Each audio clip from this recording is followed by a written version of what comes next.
Hello dear subscribers, today I will tell you how you can easily sort your shortcuts items in your desktop. So just right click on mouse and here you will see sort by. So first thing you can sort it by name.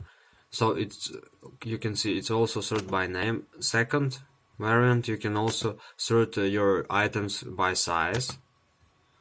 Third variant, you can also sort them by item type.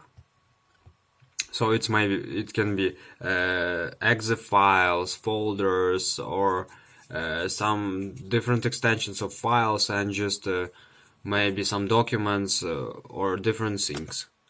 And also the latest variant, it's date modified. It means that what date you open this document or a file and just work with him.